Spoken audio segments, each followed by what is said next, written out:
നീതിക്കായി police സ്റ്റേഷന് മുമ്പിൽ പോരാട്ടം തുടരുന്ന ദുർഗ തന്റെ കുടുംബത്തെ കാണാനില്ലെന്ന് പറഞ്ഞ് പോലീസ് സ്റ്റേഷനിൽ പരാതി നൽകിയപ്പോൾ ദുർഗയോട് തന്നെ മോശമായി പെരുമാറി CA സേതുപതി. മേലധികാരികൾ വേണ്ട നടപടികൾ സ്വീകരിക്കുമെന്ന് നമുക്ക് പ്രതീക്ഷിക്കാം. പോലീസ് ഡിപ്പാർട്ട്മെന്റിന്റെയോ CA സേതുപതിയെയോ ഈ നിയമത്തിന് മേലെ എന്ത് മനുഷ്യനോടോ താൻ? ഡിപ്പാർട്ട്മെന്റിന്റെ മാനം കളഞ്ഞല്ലോ. ഇത്ര എക്സ്പീരിയൻസ് ഉണ്ടായിട്ട് ഏത് കേസ് എങ്ങനെ കൈകാര്യം ചെയ്യണമെന്ന് അറിയില്ലേ? എല്ലാ ചാനലിലും ഈ കേസിനെ പറ്റിയ പ്രധാന വാർത്ത. രാഷ്ട്രീയക്കാർ സൗകര്യം തരുന്നില്ല, എന്ത് പിടികൊണ്ടിരിക്കുകയാണെന്ന്. എടോ തൊപ്പി ഊരടോ. ആ പെണ്ണിന്റെ പേരെന്താ? ദുർഗ സർ. നിന്റെ ബെബ കേട്ടാ അറിയാം നിന്നെ കൊണ്ട് ഈ കേസ് ഹാൻഡിൽ ചെയ്യാൻ പറ്റില്ലെന്ന്. I am sorry sir. ഈ ഒരു തവണ എന്നോട് ഇത് പറയാൻ നിനക്ക് നാണമില്ലേടോ? നിന്നെ സപ്പോർട്ട് ചെയ്യുന്നതുകൊണ്ട് എന്റെ മേലധികാരികൾ എന്നെയിട്ട് കുടഞ്ഞോണ്ടിരിക്കുക. ബ്ലേഡി, നീ കാരണം ഞാൻ നാണം കെടുന്ന നീ അറിയുന്നുണ്ടോ? വാടോ സർ.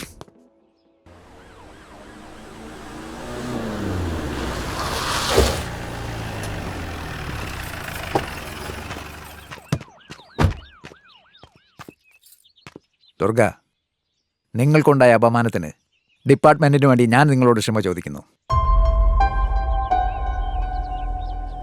ഞാൻ നിനക്ക് വാക്ക് തരുക, നിന്റെ വീട്ടുകാരെവിടെയുണ്ടെങ്കിലും അവരെ കണ്ടുപിടിച്ച് നിന്നെ ഏൽപ്പിക്കുന്നത് എന്റെ ഉത്തരവാദിത്വമാണ്.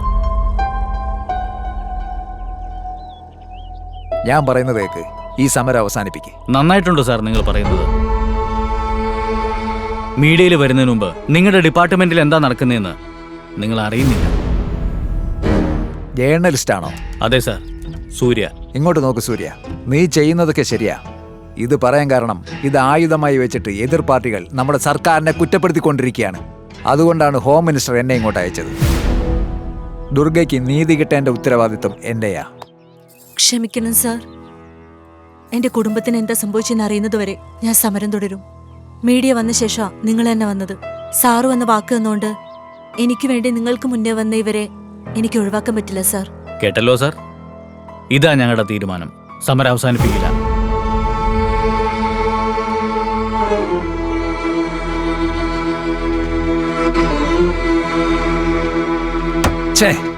ചെറിയ കാര്യം വഷളാക്കി കളഞ്ഞില്ലേ താൻ? തന്നെ എവിടെ ഇട്ടാലും താൻ എനിക്ക് തലവേദന ഉണ്ടാക്കുമല്ലോടോ. നിസ്സാരമാക്കേണ്ട സമരത്തിലേക്ക് വലിച്ചഴിച്ചു. നീ എന്ത് ചെയ്യുന്നു എന്ന് എനിക്കറിയണ്ട.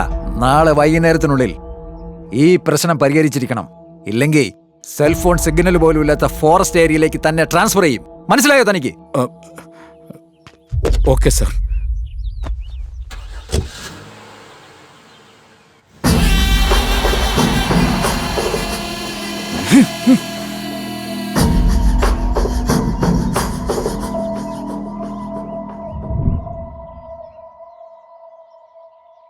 ഒന്നും സംഭവിക്കില്ല. നിങ്ങൾ ധൈര്യമായിട്ടിരിക്കേ. നമുക്ക് സമരം തുടരാം. ഞങ്ങളുണ്ട്. സ്വപ്ന മെസ്സേജ് ചെയ്തിരിക്കുന്നു.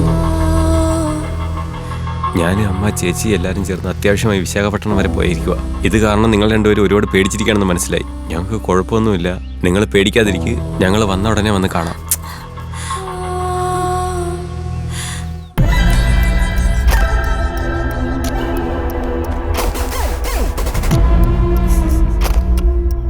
കണ്ടല്ലോ, കേട്ടല്ലോ. ഇവരുടെ ഫാമിലി ആരോടും പറയാതെ വിശാഖപട്ടണത്തിന് പോയിരിക്കുകയാണ്. ഇവർ പറയുന്നത് പോലീസ് ക്രൂരന്മാരാണെന്നും ഞാൻ ഇവർക്കെതിരെ എന്തോ അനീതിയും അക്രമവും ഒക്കെ നടത്തിയെന്നാണ് ഇവർ പറയുന്നത്. അതിനൊരു വലിയ ടെൻഡോ, കുറെ ഗാർഡ്സ്. ഹലോ ജേർണലിസ്റ്റ് മിസ്റ്റർ സൂര്യ, എല്ലാം കണ്ടല്ലോ, കേൾക്കുകയും ചെയ്തല്ലോ. നാളെ ഇതൊരു ബ്രേക്കിംഗ് ന്യൂസ് ആക്കാൻ നോക്ക് നീ, കേട്ടോ. Bloody nuisance. ഡോ, ഈ പന്തൽ വിളിച്ചു മാറ്റ്. സാർ, മെസ്സേജ് വന്ന നമ്പറിലേക്ക് ആദ്യം കോൾ ചെയ്യുക.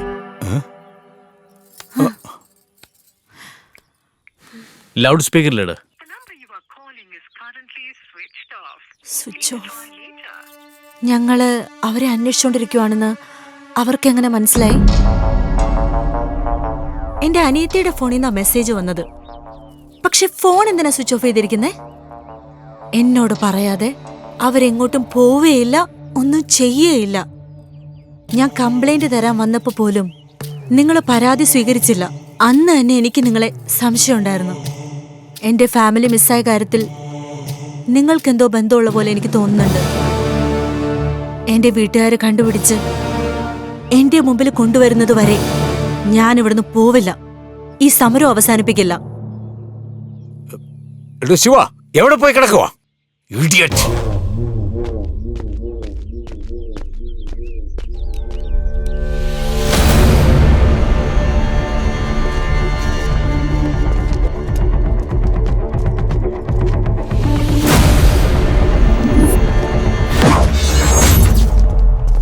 ഈ പണിയൊക്കെ അവന്മാരൊപ്പിച്ച്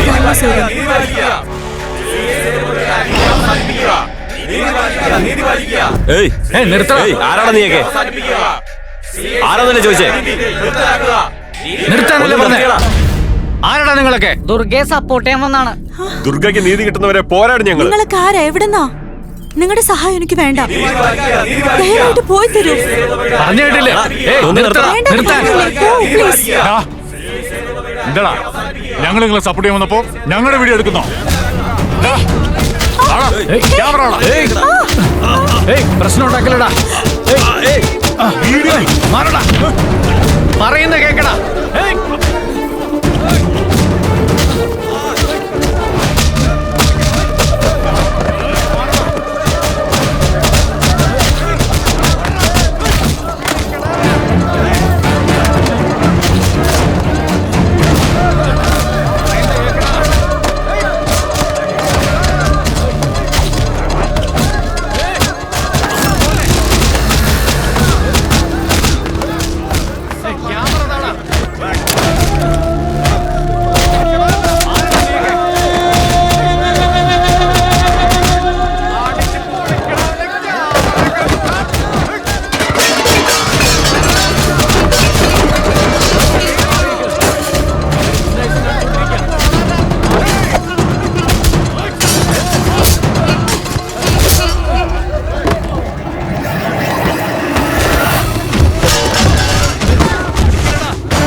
ചേട്ടാ, നിങ്ങക്ക് കുഴപ്പമൊന്നുമില്ലല്ലോ?